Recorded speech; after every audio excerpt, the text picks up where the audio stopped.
हाय, आपके साथ मैं हूँ Surabhi Sharma. India TV YouTube channel subscribe करिए, बेल आइकन दबाएं।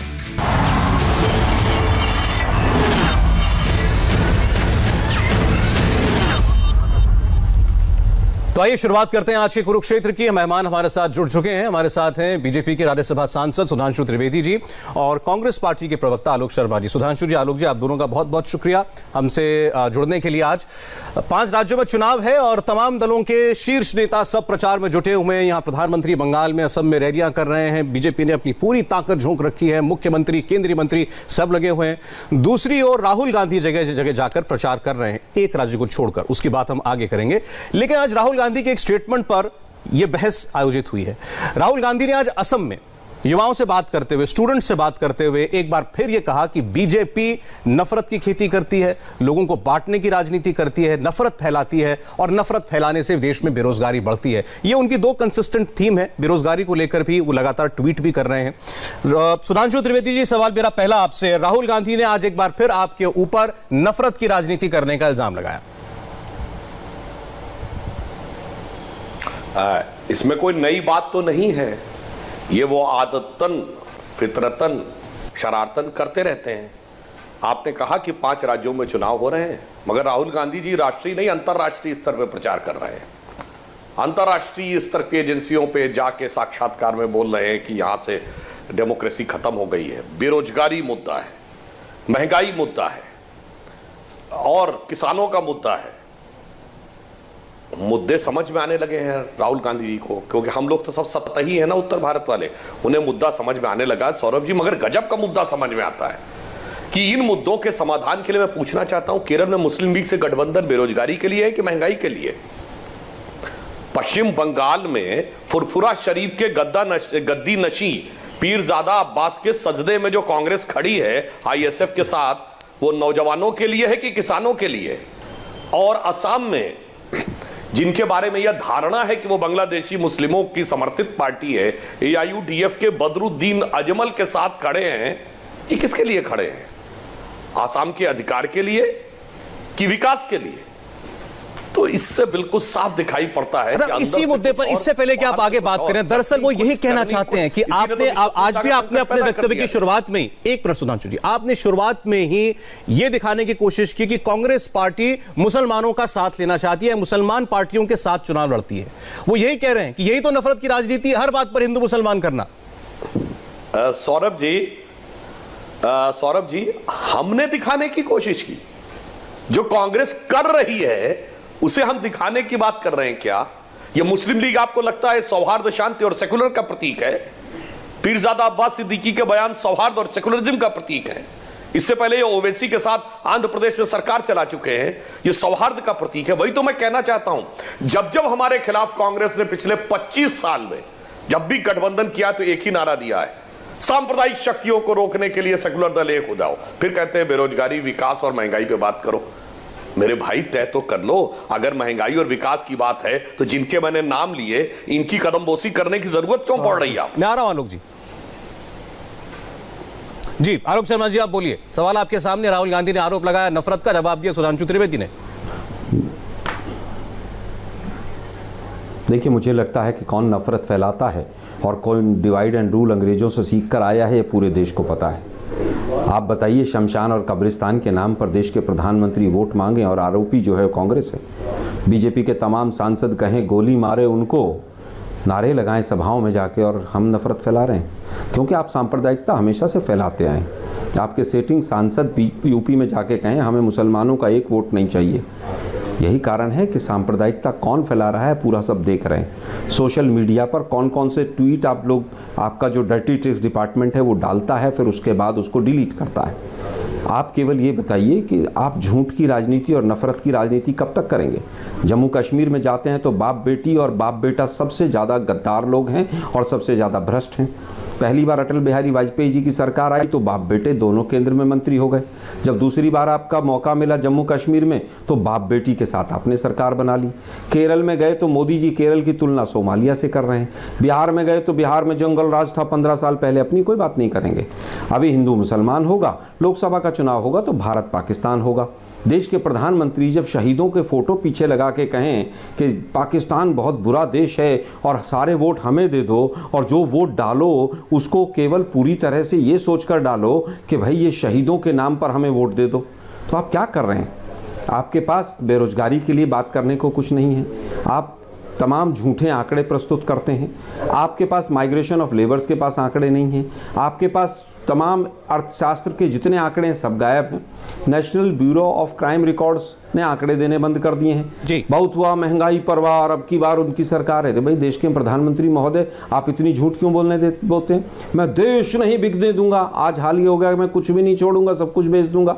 उससे पहले क्या था कि आप 15 लाख करोड़ रुपया आएगा, 4 लाख करोड़ रुपया वहां पर बाहर विदेशों में रखा है, नोटबंदी से सारा काला धन आ जाएगा और ये नोटबंदी के बाद सारे पत्थरबाज अपने घर चले जाएंगे। जी अरे भाई कब तक झूठ बोलेंगे? पूंजी विश्व का सबसे बड़ा घोटाला हो गया, आते ही 6 महीने में सबको। आलोक जी, बहुत सारे विषय इकट्ठे हो जाएंगे, मैं ये निवेदन करूंगा कि हम एक एक करके बात करें, क्योंकि इनके आरोप पर आपने जवाब दिया। और सुधांशु भाई से मैं अंत में पूछना चाहूंगा कि जिन लोगों ने संविधान की प्रतियां संसद के बाहर जलाई, पंजाब में आपने उनके साथ सरकार कितने साल तक चलाई है, जरा बताएंगे? अच्छा चलिए, मैं जवाब ले रहा हूं आपकी बातों का। इन्होंने एक सीधा आरोप आपके ऊपर ही लगाया सुधांशु जी। एक तो आप झूठे आंकड़े प्रस्तुत करते हैं, मुद्दे की बात नहीं करते। आलोक जी एक मिनट। और दूसरा, राज्य में चुनाव हो तो मुसलमान और केंद्र का चुनाव हो तो पाकिस्तान, ये आपका मुद्दा है। सौरभ जी, आपके सारे दर्शकों ने देखा होगा, आलोक जी ने 5 राज्यों के चुनाव पे एक शब्द नहीं बोला। अटल जी की सरकार से लेके, नागालैंड से लेके, पीडीपी गठबंधन सब बोलते रहे। सवाल तो मैं एक बार पूछ के दोबारा फिर इनके सवालों, क्यों मुस्लिम लीग से गठबंधन केरल में, क्यों फुरफुरा शरीफ के गद्दी नशी के साथ गठबंधन पश्चिम बंगाल में, और क्यों बदरुद्दीन अजमल के साथ गठबंधन असम में? इसका कोई जवाब नहीं आया। अच्छा, मुझे एक बार जवाब लेने के लिए है कि एक बार जवाब लेने दीजिए। आपने 2 बार सवाल पूछा, इनको जवाब देने दीजिए। बोलिए। जो आपने कहा कि हिंदू और मुसलमान की बात, दोनों के सवालों का इसका जवाब ले लेते हैं। इसका जवाब एक बार ले ही लेते हैं। सुधांशु भाई, मैं केवल आधा मिनट दे दीजिए मुझे, फिर मैं आ रहा हूं आपके पास। नहीं, अगर आपको लगता है, चलिए बोलिए। नहीं, आपको लगता है शिवसेना, अकाली दल, मुस्लिम लीग, फलाना ढिकड़ा, AIMM, ये सब सांप्रदायिक दल हैं और ये सब जो है बैन होने चाहिए, तो आप लोग 7 साल से पकौड़े तल रहे हैं क्या केंद्र में बैठ के? सबको बैन कर दीजिए ना आप लोग। आप पूरी तरह से बिहार में सरकार बना के आए हैं एक ऐसे व्यक्ति की वजह से, तो केवल मुसलमानों के नाम पर वोट मांगता है। योगी जी उसको जाकर टारगेट करेंगे, वो योगी जी को करेगा, आप हिंदू मुसलमान करेंगे वहां पर जाकर और पूरा वोट बटेर लेंगे। आपको लगता है कि वो बहुत ही गलत है सारी पार्टियां? अरे भाई, आप लोग उन पर बैन क्यों नहीं लगा देते? आप संविधान है कि नहीं देश में, या केवल आप हिंदू मुसलमान करते रहेंगे? अरे ये भाई, इसका जवाब ये देंगे आलोक जी। इनका आरोप ये है, चाहे इंडियन यूनियन मुस्लिम लीग हो जिसको एक कम्युनल पार्टी बताते हैं, बदरुद्दीन अजमल के बयानों को ये बताते हो बांग्लादेशी घुसपैठियों के समर्थक हैं, और ISF के पीरजादा जो सिद्दीकी हैं, उनके बहुत कंट्रोवर्शियल बयान, स्टेटमेंट सामने आ चुके हैं। इसके बावजूद आपका उनसे गठबंधन है, इस पर इनकी आपत्ति है? अरे भाई, मुझे लगता है साक्षी महाराज के स्टेटमेंट थोड़े से सुन लें, ये शिवसेना के पुराने स्टेटमेंट सारे सुन लें तो पता चल जाएगा किसके क्या स्टेटमेंट है। ठीक है। अकाली दल के तमाम लोगों के स्टेटमेंट सुन लें और सुधांशु भाई बताकर जाएं संविधान की प्रतियां संसद के बाहर कौन सी पार्टी ने जलाई थी और कितना लंबा गठबंधन चला था। हमें ये देशभक्ति और राष्ट्रभक्ति का पाठ ना पढ़ाएं। मैं जवाब देता हूं। इनका कहना है सुधांशु जी, और मेरे ख्याल से वाजिब सवाल है, अगर किसी संगठन या दल को चुनाव आयोग ने मान्यता दी है कि वो चुनाव लड़ सकता है, अगर उसको देश का इलेक्शन कमीशन स्वीकार कर रहा है, तो उससे कौन सी पार्टी गठबंधन कर रही है, नहीं कर रही है, इस पर आप सवाल खड़ा करने का क्या औचित्य है? सौरभ जी, देखिए क्या विचित्र जवाब दिया कि बैन कर दीजिए। अरे तो हम चुनाव लड़के सबसे ज्यादा वोट पाके आए देश में, तो हमको तो आप जो मनाए वो गरिया लीजिए, और अब आप कह रहे हैं कि बैन कर दीजिए। लोकतंत्र है कि नहीं? लोकतंत्र है तो क्यों नहीं स्वीकार करते? और आपके मुंह से क्या निकल गया आलोक जी? फलाना ढिकड़ा में आप शिवसेना और अकाली दल बोल गए। किसान आंदोलन पर तो अकाली दल आपके साथ है, और शिवसेना के साथ तो आपकी अगाड़ी की सरकार चल रही है, जिससे महाराष्ट्र में कितना अगाड़ी कितना पिछाड़ी हो रहा है सबको समझ में आ रहा है। आपके जैसा महान सामंजस्य तो किसी में हो ही नहीं सकता कि पूरब में पीरजादा अब्बास के साथ और पश्चिम में शिवसेना के साथ। गजब है भाई। एक कहता कि मैं बाबरी मस्जिद के साथ हूं, दूसरा कहता बाबरी मस्जिद गिराने वाले पे मुझे गर्व है। दोनों में से किसी से माफी नहीं मांगी, दोनों से समान भाव से साथ है। और आपने जिनका नाम लिया असदुद्दीन ओवैसी, उनकी पार्टी का क्या नाम है? मजलिसे इत्तेहादुल मुसलमीन। फारसी का शब्द है इत्तेहाद, मतलब मुसलमानों की एकता को समर्पित मजलिस। इसके साथ मिलकर अविभाजित आंध्र में सरकार किसने वो चलाई है? कांग्रेस ने। जब अकबरुद्दीन ओवैसी ने वो घटिया बयान दिया था कि 15 मिनट के लिए पुलिस हटा ले, आपके साथ गठबंधन सरकार में थे। बोलिए, आपने गठबंधन तोड़ा था क्या? चलिए, उनको कोई नोटिस भी दिया था क्या? कोई कार्रवाई की थी क्या? बता दीजिए। इसलिए मैं कह रहा हूं। और चलिए और बात, अब रुकिए, एक वाक्य। आंध्र प्रदेश में 5% मुसलमानों को आरक्षण दे देता हूं, अल्पसंख्यकों को नहीं। उसके बाद सर्वोच्च न्यायालय से स्ट्रक डाउन हो जाएगा, तो फिर कर्नाटक में कहेंगे फिर 5% मुसलमानों को आरक्षण, अल्पसंख्यकों को नहीं, फिर स्ट्रक डाउन हो जाएगा। तो 2012 में उत्तर प्रदेश में कहेंगे कि हम पुलिस में मुस्लिमों को आरक्षण देंगे। 2008 में हद तो तब हो जाती है जब यूपीए 1 का डिफेंस मिनिस्टर कहता there should be a Muslim head count in Indian army. जब आर्मी चीफ विरोध करते तो पीछे हटते, और प्रधानमंत्री कहते हैं Muslim should have first right over the national resources of India. और अगर आपको लगता है तो उन अखबारों को जवाब ले, और उसके बाद हम सांप्रदायिक हैं और आप शांति के प्रति। शिवसेना के साथ महाराष्ट्र में गुरेज नहीं, किसान आंदोलन पर पंजाब की अकाली दल से कोई बैर नहीं आपको? देखिए, मुझे लगता हमने कभी भी शिवसेना की पार्टी के ऊपर कोई सवाल नहीं उठाया। हमने कभी नहीं कहा कि अकाली दल को बैन कर दिया जाए। अभी आप उनके हमने नहीं कभी कहा कि अकाली दल देशद्रोही है। अभी आपने इसी डिबेट में कहा कि उनके बयान सुन ले। नहीं, एक मिनट सर, एक मिनट। बिल्कुल, आप केवल बयानों, सर मैंने केवल आप बयानों पर जाएंगे तो मैंने बयानों की बात की है। एक मिनट साहब, एक मिनट। आप अगर आप ये कहते हैं कि हमारा उनसे जो गठबंधन है वो अनैतिक है, तो आपने कौन कौन से गठबंधन किए हैं? मैंने एक लंबी लिस्ट बताई आपको। आपके सब लोग साथी छोड़कर जा रहे हैं, एक दुर्भाग्य है, ये वो हो सकता है। लेकिन आज का विषय जो है वो ये है कि नफरत फैलाने का काम किस किस ने किया है। आज नफरत फैलाने का काम मोदी जी के तमाम भाषण देख लीजिए आप। कांग्रेस के खिलाफ पार्लियामेंट से लेकर और गली कूचे तक, उसके अलावा कुछ नहीं बोलते हैं। सुधांशु भाई पिछले, अगर आप 15 मिनट की रिकॉर्डिंग देखेंगे तो 100 बार मुस्लिम शब्द इस्तेमाल किया होगा इन्होंने। ये 10 सेंटेंस नहीं बोल सकते मुसलमान शब्द के बिना। अगर हो तो इनसे अभी चैलेंज करवा लीजिए कि 3 मिनट ये वोट मांग लें बिना पाकिस्तान और मुसलमानों का नाम लिए हुए। अभी चैलेंज करता हूं मैं इनको, अगर ये कर दें। देखिए, ये बात तो मैंने शुरुआत में इनसे कही कि उन्होंने अपने पहले वाक्य में मुसलमान शब्द का इस्तेमाल कर दिया। लेकिन आलोक जी कुछ सवालों के जवाब आपको देने पड़ेंगे। मैं आपको पूरा मौका दूंगा, सवाल मेरा सुन लीजिए। मेरा सवाल पहले शब्द से और आखिरी शब्द तक हिंदू मुसलमान ही रखेंगे। अब ठीक है, अब मेरा सवाल ये है, ये वही शिवसेना है आलोक शर्मा जी, ये वो शिवसेना है जिसने आपसे कुछ साल पहले इसी शिवसेना ने ये अपने एडिटोरियल में अखबार में लिखा था कि देश में मुसलमानों का वोटिंग राइट, मताधिकार छीन लेना चाहिए। ये वो शिवसेना है जिनके संस्थापक बाला साहब ठाकरे ने कहा कि मुंबई के दंगों में मेरा पैर था। उन्होंने कहा था कि मेरे शिव सैनिकों ने बाबरी मस्जिद तोड़ी। अब ये आपके लिए नफरत की बातें हैं या नहीं है? मैं अब वही कह रहा हूं ना। सौरभ जी एक बात बताइए, ये सवाल कांग्रेस से पूछेंगे क्योंकि आप उनके साथ सरकार में समय पर मिलकर सरकार चलाई। अरे हमारी सरकार, आप सरकार में आलोक जी, आप कैसी बात कर रहे हैं? जो पहले रहे, जिस समय पर बयान रहे, सवाल उनसे ये तो कहते हैं हमें उस सरकार पे गर्व है, ये तो कहते हैं हमें एतराज नहीं है। के बाद अगर उन्होंने कोई भी, अरे सर एक मिनट, अगर हमारे साथ आने के बाद कोई भी बयान इस तरह का आएगा, आप आया हो तो आप हमें बताइए उसका। अभी इसी आपके इंडिया अभी विधानसभा में बोले, अभी विधानसभा में बोले जिन लोगों ने उस समय पर बाबरी मस्जिद पर, राम मंदिर पर अभी विधानसभा में बोले मुख्यमंत्री। एक मिनट, अरे सर जिन लोगों ने, सौरभ जी जिन लोगों ने कहा कि हम तिरंगा कोई उठाने वाला नहीं मिलेगा जम्मू कश्मीर में, उनके साथ सरकार चलाने वालों से आप सवाल नहीं पूछेंगे। अगर आपने इनको आईना दिखाया कश्मीर का तो हम उसको बिल्कुल आलोक भाई बराबर की बात होनी चाहिए। आपने इनको कश्मीर का आईना दिखाया ना, देश की एकता के लिए आपने इनको कश्मीर का आईना दिखाया, ये आपको महाराष्ट्र दिखा रहे हैं। चिथड़े उड़ गए, इनके यहाँ तो चिड़िया नहीं मरी। भाई इनको तो सुबह शाम आप कोसते हैं ना कि इन्होंने महबूबा मुफ्ती के साथ सरकार बनाई। आप बार बार याद दिलाते हैं प्रधानमंत्री की मौजूदगी में पाकिस्तान को धन्यवाद दिया गया था, तो अब आपको एक महाराष्ट्र याद दिला रहे, उसका तो जवाब देना पड़ेगा ना आपको। सर अगर महाराष्ट्र में कोई भी चीज देश के खिलाफ होगी, हम उसका पुरजोर तरीके से विरोध करेंगे। अगर कोई चीज आज भी है तो मैं उसका भी यहीं आपके टीवी चैनल के माध्यम से खंडन करता हूं। लेकिन मुझे केवल ये बताइए कि आज आप विकास पर क्यों नहीं बात करते हैं?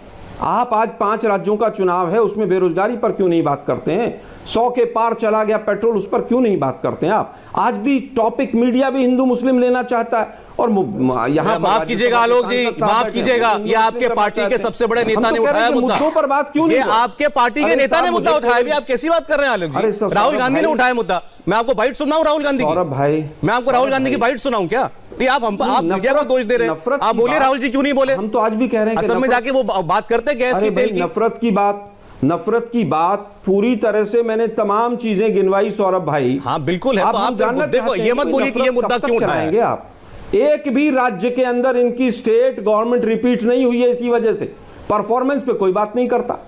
एक भी राज्य में, गुजरात को छोड़कर, वहां भी बॉर्डर पे थे 7 साल में, किसी एक राज्य में इनकी सरकार रिपीट नहीं हुई। चलिए ठीक है, मैं आपकी बात का जवाब ले रहा हूं। 7% है बेरोजगारी दर, जो हाईएस्ट है पिछले 50 वर्षों में। ठीक है आलोक जी, अब मैं आपकी बात का जवाब लेता हूं। सुधांशु जी, 2014 में 1.25 लाख रिक्रूटमेंट सेंट्रल गवर्नमेंट की तरफ से हुई थी। इस बार 17,000 हैं। 2017 का एसएससी का रिजल्ट नहीं आया अभी तक, और नफरत फैलाने में लगे हुए हैं। अभी आप इस शो पर ही देख लीजिए ना, इस शो पर हिंदू मुसलमान के अलावा कुछ नहीं हुआ। इनसे पूछिए भाई कितने बांग्लादेशी आपने 7 साल में भेज दिए। अब मैं जवाब ले लूं आलोक जी, प्लीज आप एक बार हमको मौका दीजिए जवाब देने का। इनके तो मुद्दे ही ये थे ना। सुधांशु त्रिवेदी बोले, आलोक जी सुनिएगा। गठबंधन किया भाई, आपका बॉर्डर आपके पास है, सुनिए आपने वापस भेजे। अच्छा सुन तो लीजिए, अब आप उनकी बात का जवाब तो सुन लीजिए अपनी बात का। बोलिए सुधांशु जी।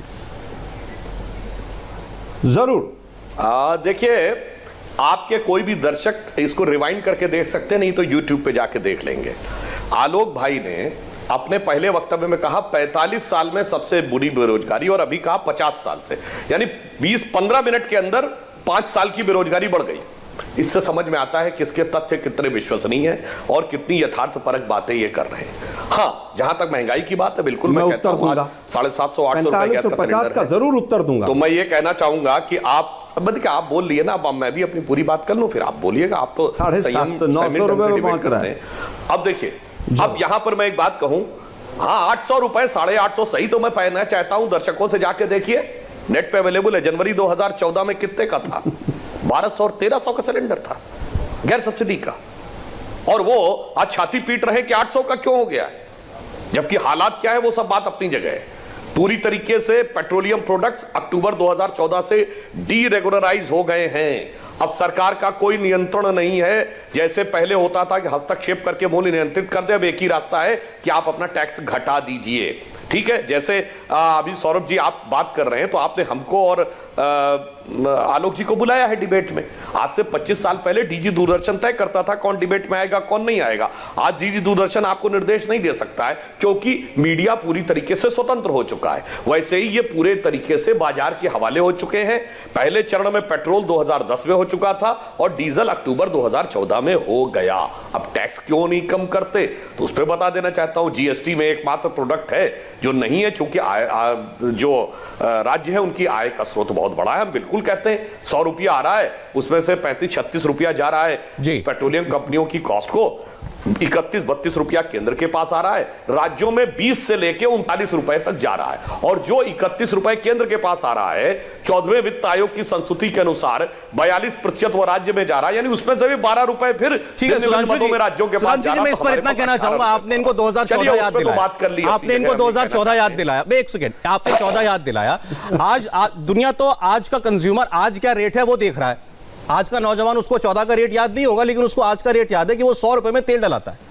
दूसरी बात, आपने गैस सिलेंडर की मैं पहले तेल पे नहीं, मैंने क्यों कहा सौरभ जी सुनिए तो। हाँ। अरे सौरभ जी सुनिए, मेरी वाक्य पूरा होने दीजिए। हाँ। एक वाक्य मैंने इसलिए याद दिलाया, जब कहते हैं 50 साल में सबसे ज्यादा महंगाई। अरे भैया इसलिए मैंने याद दिलाया। अच्छा चलिए ठीक है, चलिए अच्छा ठीक है, मैं वो 50 साल वाली बहस पे नहीं जा रहा। मैं तो महंगाई कब है, मैं केवल एक वाक्य सौरभ जी, एक तथ्य, एक तथ्य और कह दूं प्लीज, एक तथ्य और बोलिए। अच्छा बोलिए। सारे दर्शक जाके चेक कर लीजिए, देश में 25% महंगाई दर 1973-74 में थी, जब इंदिरा जी सबसे ताकतवर सरकार लेके बैठी थी, और कहते 50 साल में सबसे ज्यादा महंगाई। अच्छा ठीक, कोई भी जाके चेक कर सकता है। बस ये 2 तथ्य मैंने कह दिया। अब मेरा आलोक जी मैं आ रहा हूं, मैं आपके पास 30 सेकंड में आ रहा हूं। बस मेरे पास 2-3 सवाल हैं छोटे इनके लिए।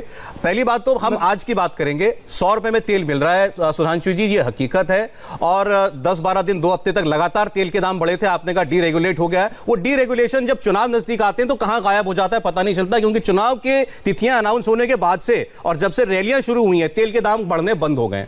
एक बात आपने की सिलेंडर की बात, प्रधानमंत्री भी उज्ज्वला सिलेंडर की योजना का जिक्र करते हैं। हकीकत यह है कि उस पर सब्सिडी खत्म हो चुकी है और बहुत सारे लोग रिफिल नहीं करा रहे सिलेंडर गांव में, यह फैक्ट है। सुधांशु जी। हाँ, आप मुझसे पूछ रहे हैं? जी हाँ, आपसे ही पूछ रहा हूं।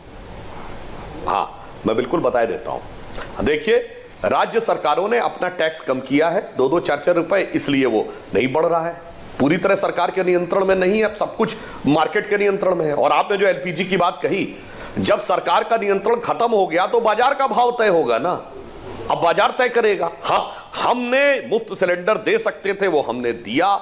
जो गरीबों को, चाहे किसानों को 6,000 रुपए की किसान सम्मान निधि देनी हो, या आयुष्मान भारत में स्वास्थ्य का सुरक्षा देनी हो, या अन्य, या कोविड के दौरान 80 करोड़ लोगों को 8 महीने तक मुफ्त राशन देना हो, जो सरकार के सामर्थ्य में वो किया। परंतु बाजार में जो नियंत्रण, तो मैं एक और पूछना चाहता हूं, 90 रुपए पेट्रोल का दाम है दिल्ली में और 100 रुपए है मुंबई में। चलिए आलोक जी, 10 रुपया दोनों में अंतर क्यों? अगर केंद्र सरकार का होता तो दोनों बराबर होते। चलिए अब जवाब मतलब महाराष्ट्र में टैक्स आलोक जी आज कुछ कहना चाह रहे हैं, बोलिए आलोक जी। मैं उत्तर देता हूं। देखिए, मुझे हमारे समय में अंतर्राष्ट्रीय बाजार में पर बैरल का रेट एवरेज $108 रहा और इनके समय में $25 तक चला गया, उसकी बात नहीं करेंगे। ये कह रहे हैं कि साहब ये तो बाजार के हाथ में है। Indian oil, Bharat petroleum, Hindustan petroleum, इनका मालिक कौन है? इनका मालिक केंद्र सरकार है। केंद्र सरकार नहीं है क्या? बिहार का चुनाव आया, 1 महीने तक प्राइस नहीं बढ़े। अब पिछले कई दिनों से सुनने को नहीं मिल रहा कि प्राइस नहीं बढ़ रहे हैं। 21 लाख करोड़ का एक्साइज ड्यूटी का जो गबन आप लोगों ने किया है, वो पैसा कहाँ चला गया? आप कह रहे हैं हमने सम्मान निधि दे दी, प्रति हेक्टेयर 15,000 रुपये इनपुट कॉस्ट बढ़ गई किसान की और 6,000 रुपये दे दिए, और वो भी 6,000 रुपये 16 करोड़ जो किसान थे उसमें से मात्र 9 की जेब में गए। उसके बाद क्या हुआ? आप पूरी तरह से देश की जनता को व्यापार पर चला रहे हैं। इस बार का बजट, सौरभ भाई, मैं बड़ा चौंका कि इन्होंने कहा कि 2.5 रुपया सेस उस पे और 4 रुपया सेस एक चीज़ पे, पेट्रोल और डीजल पे। मैंने कहा भाई सेस क्यों लगा दिया और दाम नहीं बढ़ेंगे? इसका मतलब सीधा सीधा था कि एक्साइज ड्यूटी कम कर दीजिए और सेस क्योंकि केंद्र सरकार के पास जाएगा और जो एक्साइज ड्यूटी का शेयर है वो स्टेट्स के पास जाएगा, वो भी खत्म कर दिया आपने। जीएसटी का पैसा आप स्टेट्स को देते नहीं है। मुझे लगता है कि पूरा खेल जो है वो तेल का खेल दो हमारे दो वाले लोग चलवा रहे हैं। दूसरी चीज, अभी आंकड़ों की बात आई। आंकड़ों की बात अगर हम करें तो अभी एक ट्वीट आपके यहां पर नीचे चल रहा है जिसका जिक्र होना इस शो में जरूरी था, प्रकाश जावड़ेकर साहब का। हाँ जी बिल्कुल। ऑर्गेनाइज सेक्टर 6% है, अनऑर्गेनाइज सेक्टर 94% है हिंदुस्तान में। 6% में उन्होंने कहा कि 71 लाख लोग ईपीएफ से बाहर गए, 59 लाख लोग वापस आए और फिर 59 लाख और जुड़ गए उसके अंदर। जी हाँ। मतलब आपने 9 महीने में कोरोना के काल में 1.25 करोड़ रोजगार मात्र 6% जो ऑर्गेनाइज सेक्टर है उसमें दे दिया। तो भाई बाकी अनऑर्गेनाइज में करके तो 5-7 करोड़ रोजगार दे दिए होंगे आपने। ये कब तक आप लोग जो हैं पूरे देश को गुमराह करेंगे? जीडीपी ग्रोथ रेट -23.9% हो गई, लेकिन 1.25 करोड़ रोजगार 3 महीने के अंदर, 9 महीने के अंदर आ गए हैं। जहां तक 45 और 50 वर्ष की आप सुधांशु जी बात कर रहे थे, ये मैं पिछले साल के और इस साल के आंकड़े बता रहा हूं। पिछले साल का जो आंकड़ा था वो 45 साल का हाईएस्ट था और इस बार 49 साल का हाईएस्ट है 6.7, और लास्ट ईयर था 6.1 बेरोजगारी दर। यूपीए के 10 सालों में ये हाईएस्ट 3 रहा है, बेरोजगारी दर हाईएस्ट 3.16 रहा है और आज 6.7 है। अब आप भी इतना बेरोजगारों के साथ, अच्छा ठीक है, मैं जरा जनता के रेफरेंस के लिए, लोगों के रेफरेंस के लिए जिस ट्वीट का आपने जिक्र किया वो मैं बता देता हूं। मुख्यमंत्री महोदय का कि वो पता नहीं डीएमसीएम, दरअसल राहुल गांधी ने ट्वीट करके ये ट्वीट किया आंकड़ा कि 9 महीने के अंदर 71 लाख ईपीएफ प्रोविडेंट फंड के खाते जहां बंद हो गए। आलोक जी, मैं आपकी बात का जवाब भी ले रहा हूं और आपने जो जिक्र किया मैं वो बता दूं, मैं बता रहा हूं जो आपने कहा। राहुल गांधी ने कहा था 9 महीने में 71 लाख ईपीएफ खाते बंद हो गए। उनको जवाब दिया केंद्रीय मंत्री प्रकाश जावड़ेकर ने। उन्होंने कहा कि इन्हीं 9 महीनों में 58,97,000 खाते दोबारा खुल गए और जो बंद हुए थे, और 59,68,000 नए खाते खुल गए। तो अगर राहुल गांधी का तर्क यह है कि ईपीएफ के खातों से सीधे रोजगार को जोड़ा जाए तो अब ईपीएफ के खाते ज्यादा खुल गए, मतलब रोजगार बढ़ गया। यह उनका लॉजिकल इन्फरेंस था राहुल गांधी की बात पर प्रकाश जावड़ेकर का। अब आपकी बात का जवाब यह दे दें सुधांशु त्रिवेदी। हाँ, मैं ये बात बताना चाहता हूं भाई, ये तो बड़ी तर्कसंगत बात है। ईपीएफ का मतलब क्या होता है? Employee provident fund. हिंदी में मैं दूं कर्मचारी भविष्य निधि। जब कोई कहीं कर्मचारी बनता है तभी कर्मचारी भविष्य निधि उसमें अंशदान दिया जाता है, जिसमें एक एम्प्लॉय के हिस्से से जाता है और एक जो आपको रोजगार देने वाला नियोक्ता है उसके द्वारा जाता है। तो वो बढ़े हैं तो स्वाभाविक रूप से आपको दिखाई पड़ेंगे। अब मैं आपसे कहना चाहता हूं, जो आपने कहा मान्यवर, पिछले साल के आपने आंकड़े कह दिए कि 49 साल में सबसे ज्यादा। अरे मान्यवर, 5000 साल की डॉक्यूमेंटेड हिस्ट्री में मानव जाति की सबसे बड़ी त्रासदी आई है। कोई ऐसा इतिहास में अवेलेबल नहीं जब 200 देश एक साथ इन चीजों से प्रभावित हों। और आप बताइए G7 में कितने कंट्रीज की ग्रोथ रेट पॉजिटिव थी, या G20 में कितनों सबकी ग्रोथ रेट नेगेटिव में चली गई। उस पर छाती ठोक रहे कि 49 साल में सबसे कम है। जनाब, इस समय भी फॉरेन एक्सचेंज रिजर्व हमारा सबसे ज्यादा है, इस समय भी हमारा फॉरेन डायरेक्ट इन्वेस्टमेंट सबसे ज्यादा है। हमारे जमाने में कभी रुपए का डिवैल्यूएशन नहीं हुआ। जब आप 50 साल में कहते हैं, 91 में तो हमारा $1 बिलियन से कम रह गया था, 1 से कम रह गया था मान्यवर। फॉरेन एक्सचेंज रिजर्व, सोना गिरवी रख दिया गया था, रुपए का अवमूल्यन हो गया था। और आप कहते हैं साहब उससे बुरी स्थिति आ गई है। इसलिए जो तथ्य है, जो तर्क है, वो यथार्थपूर्ण ढंग से रखने चाहिए। मैं मानता हूं कि राहुल गांधी जी जिस आवेग में, आक्रोश में, विक्षिप्तता में, उद्विग्नता में सदैव रहते हैं और वो कुछ भी किसी भी प्रकार का प्रपंचात्मक बात बोलने लगते हैं, तो आलोक शर्मा जी आप ही उनको थोड़ा समझा दिया करिए कि इस प्रकार के उद्वेग में बोलने से कोई चीज समझ नहीं जाती। अब समझ में नहीं आता है। जब से वो सतही से मुद्दे समझने वाले हुए हैं तब से उनके दिमाग में कौन कौन से मुद्दे किन किन तर्कों के आधार पर आने लगे हैं, ये समझने के लिए शोध करने की आवश्यकता है। अच्छा ठीक है। वैसे मैंने आज तक कभी भी 2 राष्ट्रीय प्रवक्ताओं को मुद्दे पर हार मानते नहीं देखा, आंकड़ों पर, कि कोई एक आंकड़ा आप देंगे उसकी काट का आंकड़ा दूसरा व्यक्ति दे देता है। बोलिए आलोक जी। नहीं, मुझे लगता है कि सुधांशु भाई से मैंने सीधा सवाल पूछा कि किसी को भी विक्षिप्त बता देते हैं, कुछ भी बता देते हैं। खैर, सुधांशु भाई तो कभी ऐसा नहीं करते हैं। ये मिनिस्ट्री ऑफ HRD के आंकड़े हैं। IIT, IIM, IIIT और सेंट्रल यूनिवर्सिटीज़ में लगभग 60% पद खाली पड़े हैं और इनकी भर्ती प्रक्रिया में कुछ नहीं हुआ है। सेंट्रल गवर्नमेंट के जो तमाम SSC, UPSC, रेलवेज और बैंकिंग 4 डिपार्टमेंट में अगर आप देखें तो 70% की 69% की डाउनफॉल है। वो रोजगार समाचार पत्र जो है बंद होने के कगार पर है। लेकिन इनकी तो कहते हैं कि सिनेमा हॉल में जब अगर इतने टिकट बिक रहे हैं और रेस्टोरेंट में इतने लोग बैठे हैं तो मंदी कहाँ है। ये तो इनकी तो सोच वो वाली है। ये कह रहे हैं कि साहब सबका GDP ग्रोथ रेट माइनस में था, -23.9 कौन से देश का था। 20 लाख करोड़ का वो जुमला देने के बाद नाम बता के जाइएगा मुझे ऐसा लगता है कि बीजेपी सरकार पूरी तरह से पिछले 7 वर्षों में देश को डिवाइड एंड रूल और झूठे आंकड़े देते रहो। 100 स्मार्ट सिटी बनेंगी, अगली बार गायब, उनका पता ही नहीं कहाँ है। नोटबंदी से सारा काला धन आ जाएगा, 2 महीने बाद पता ही नहीं कहाँ है। 2G सबसे बड़ा घोटाला हो गया, फिर 2 महीने में उनको सबको क्लीन चिट दे दीजिए। 2 करोड़ रोजगार देंगे भाई बहनों। पहले प्रधानमंत्री होंगे जिन्होंने हर साल 2 करोड़ रुपए अपनी पर डे एडवर्टाइजमेंट पे खर्च किए और 2 करोड़ बेरोजगार नए पैदा कर दिए। आप केवल ये बताइए कि आपके पास कोई प्लान है। मनरेगा में सुधांशु भाई 59% रजिस्ट्रेशन बढ़ा है। तो हम जरा 1 मिनट इस पर कोरोना पर बात कर लें। कांग्रेस का विफलताओं का जीता जागता कोरोना को इन लोगों ने कैसे मैनेज किया इनकी सरकार ने, मैं चाहता हूं इस पर बात कर लें क्योंकि राहुल गांधी ने यह बात भी उठाई थी। मुझे बताइए क्या पैमाना है यह तय करने का कि इन्होंने कोरोना का मैनेजमेंट अच्छा किया या मिसमैनेज किया। ये कह सकते हैं उसके बाद बिहार में चुनाव हुआ, हम बिहार का चुनाव जीत गए। ये कह सकते हैं गुजरात में जगह जगह पर लोकल बॉडी इलेक्शन हुए, वो ये जीत गए। वो एक पैमाना हो सकता है। आप ये बताइए कि इन्होंने इस तरीके से कोरोना में देश को नुकसान पहुंचाया, तो उस पर हम बात करें। सबसे पहला तो यही रहा कि जब देश के 2 कैबिनेट मिनिस्टर एक लाला जी की दुकान पे जाके और उसकी दवाई का प्रचार करें और WHO आपको लताड़ लगाए, तो इससे ज्यादा दुर्भाग्यपूर्ण हो सकता है कुछ। देश के स्वास्थ्य मंत्री कहें कि यह आपदा ही नहीं है, राहुल गांधी झूठ बोल रहे हैं। क्या इससे ज्यादा कोई चीज हो सकती है? आप लॉकडाउन तब लगाएं जब मध्य प्रदेश की सरकार गिर जाए, क्या इससे ज्यादा हो सकता है? आप 10 लोग प्रदर्शन के लिए यहां पर इकट्ठे नहीं हो सकते, लेकिन मोदी जी और अमित शाह जी बड़ी बड़ी रैलियां कर सकते हैं। पूरी सेकेंड वेव आ गई, लेकिन अहमदाबाद के स्टेडियम में 1.5 लाख लोग बैठकर, क्योंकि नरेंद्र मोदी जी के नाम पर स्टेडियम का नाम है, उसमें वहां पर हो सकता है। ठीक है। आप बताइए कि माइग्रेशन लेबर पर इतना माइग्रेशन लेबर का हुआ 10 करोड़ का, एक कोऑर्डिनेशन कमेटी नहीं बना पाई है। एक प्रवक्ता बैठे थे आप ही के टीवी चैनल पे, उनको लेबर मिनिस्टर का नाम नहीं पता था हिंदुस्तान के। सुधांशु भाई को तो पता होगा, ये पढ़े लिखे व्यक्ति। लेकिन क्या एक कोऑर्डिनेशन कमेटी नहीं बनी? कितने लेबर चलते हुए बेचारे 500-500 हजार किलोमीटर भगवान को प्राप्त हो गए? उनका आंकड़ा नहीं है इनके पास। आप कह रहे हैं कि इन्होंने किया। अरे भाई वो पीपीई किट घोटाला हुआ था, उसका क्या हुआ? वो वेंटिलेटर घोटाला गुजरात में हुआ था, उसका क्या हुआ?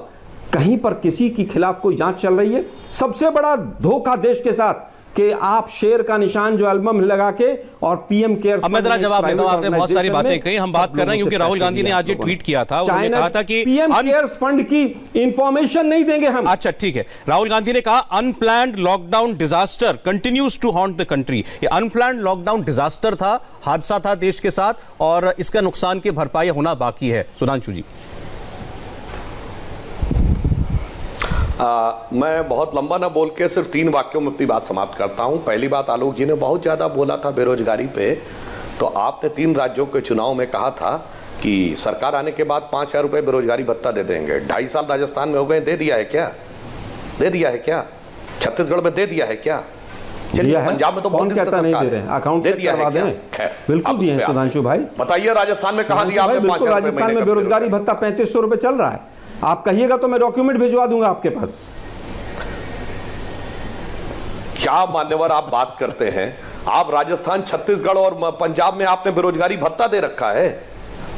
क्या शर्तें लगाई हैं? 97% लोग गायब हैं। आपने राजस्थान की बात की, मैंने राजस्थान की हाँ कही, कोरोना की बात कही। हाँ जी। मुझे समझ में नहीं आता है कि आलोक जी को कहां से नजर आ गया कि WHO ने लताड़ लगाई। नंबर पे हमने 1 लाख, भाई कोई भी जाके चेक कर सकता है। WHO ने जबरदस्त प्रशंसा की है भारत सरकार की कोरोना को लेके, और ये कह रहे हैं कि जो राहुल गांधी जी ने चेतावनी दी क्या लाला रामदेव की दवाइयों की फरवरी 2020 की बात, आलोक जी सुन लीजिए, आलोक जी फरवरी 2020 जो है प्राइवेट, आलोक जी सुन के, क्या आप बीच में बोलने लगे? आलोक जी सुन के, अब आपकी बात हो रही है, आपने बड़े स्पेसिफिक बातें, उनका जवाब दे रहे हैं, वो जवाब ले लीजिए। आलोक शर्मा, मैनेजमेंट पे क्या है, ना मेरी माने ना आपकी माने, नेट का जमाना है, कोई जाके चेक कर सकता है। और एक और फैक्ट बोल रहा हूं, वो भी कोई जाके चेक कर सकता है। ये राहुल गांधी की जी को दूरदृष्टि थी ना, जो दिव्य ज्ञान दे रहे थे कि लॉकडाउन लगा देना चाहिए, भारत सरकार कोरोना को समझ नहीं पा रही है, वो दूरदृष्टि कहां से दे रहे थे? बहुत दूर से दे रहे थे।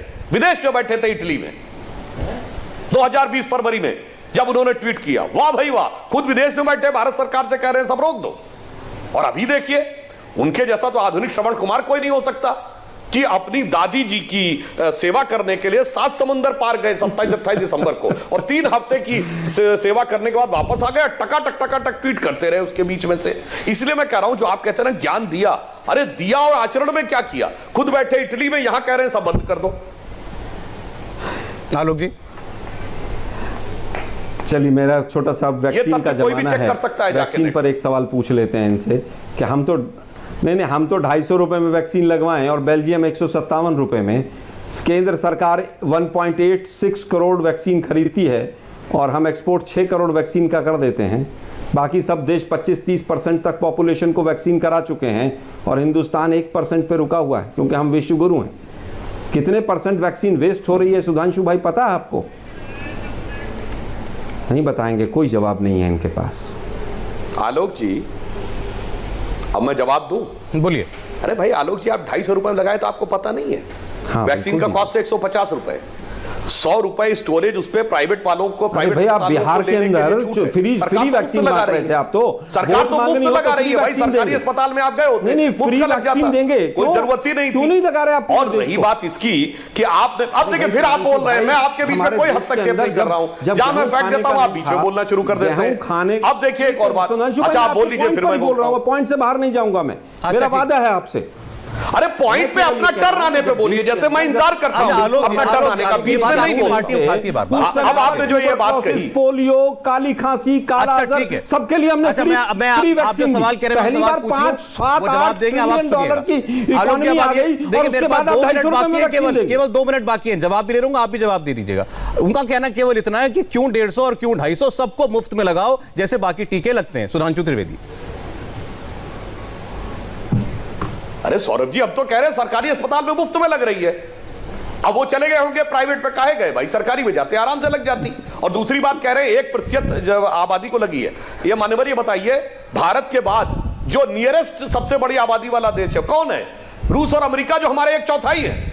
क्या बात करते हैं? हमसे 1/4 आबादी, 10 गुना बड़ा हमसे बड़ा उनका नेटवर्क हेल्थ का, और वो कह रहे हैं कि हमने 50% को कर दिया और आप हमारी तुलना कर रहे हैं। गजब है साहब, सोच समझ के तुलना करना चाहिए। और अमेरिका ने तो दिसंबर से वैक्सीनेशन शुरू कर दिया था। इसलिए मैं ये बात कहने का प्रयास कर रहा हूं, जो यथार्थ की बात समान रूप से परिस्थितियों को समझ के करनी चाहिए। वैक्सीन को लेकर भारत की सब तरफ प्रशंसा हुई है और जो हमने 72 देशों को दी है, ये तो भारत के लिए गौरव का विषय है कि चीन ने कोरोना दिया, हम वैक्सीन दे रहे हैं, उस पर भी इन लोगों को दर्द हो रहा है। 2 वाक्य में कुछ कहना चाहते हैं आलोक जी, कह रही है समय मेरा खत्म हो गया, प्लीज। नहीं, दर्द हमें नहीं हो रहा है, हमें दर्द इस बात पर हो रहा है कि आप बिहार में जाकर फ्री वैक्सीन के नाम पर वोट मांगते हैं और फिर उसके बाद कहते हैं कि 250 रुपए हमने रेट फिक्स कर दिया है। 2 कंपनियां प्रोड्यूसिंग कंपनी है, दोनों को भी आपस में लड़ा दिया है। ठीक है, पुणे में जब मोदी जी गए थे तो उनके साथ कौन कौन सा डेलीगेशन कोरोना वैक्सीनेशन पर अब एक नई बहस हम एक अलग से रख लेंगे आलोक जी, सुधांशु जी उस पर बात कर लेंगे। 2 मेहमान होने का यह फायदा होता है कि आप चुनाव की बात भी कर सकते हैं, कोरोना की मैनेजमेंट की बात भी कर सकते हैं, वैक्सीनेशन की बात भी कर सकते हैं। बहुत बहुत शुक्रिया सुधांशु त्रिवेदी जी और आलोक शर्मा जी, आप दोनों का कुरुक्षेत्र में आज हमारे साथ जुड़ने के लिए। हाय, आई एम सुरभि शर्मा। खबरों से अपडेट रहने के लिए India TV YouTube channel subscribe करिए, साथ में बेल आइकन जरूर दबाएं। जुड़े रहें इंडिया टीवी के साथ।